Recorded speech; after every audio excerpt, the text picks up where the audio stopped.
अस्सलाम वालेकुम दोस्तों, मैं हूं आपका मेज़बान और आप देख रहे हैं उर्दू ट्रैक। वज़ीर दिफा ख्वाजा आसिफ ने सख्त मौक़िफ़ इख्तियार करते हुए कहा है कि अगर हमारी सरहदी हुदूद की खिलाफ वर्जी हुई तो हम खामोश नहीं रहेंगे, बल्कि भरपूर जवाब दिया जाएगा। पार्लियामेंट हाउस में मीडिया से गुफ्तगू करते हुए उनका कहना था कि अगर ज़रूरत पड़ी तो अफ़गानिस्तान के अंदर जाकर भी कार्रवाई करेंगे। ख्वाजा आसिफ ने कहा कि अफगान तालिबान से कल शाम होने वाले मुज़ाकरात के बाद सालिसों पर भी ये बात वाज़ेह हो गई है कि काबुल की नीयत में फतूर मौजूद है।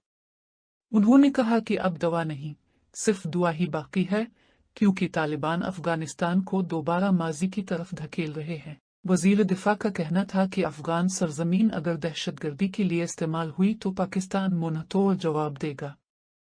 उन्होंने वाज़ेह किया कि अगर हमारी सरहदों की खिलाफ वर्जी हुई तो हम भी हमला करेंगे और अगर ज़रूरत पड़ी तो अफ़गानिस्तान के अंदर जाकर भी जवाब दिया जाएगा।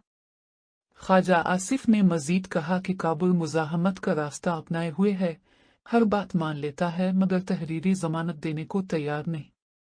हुकूमत पाकिस्तान का मौक़िफ़ अब बिल्कुल वाज़ेह है, इस सरहद पार से दहशतगर्दी रुकी तो बेहतर, वरना कार्रवाई यकीनी है।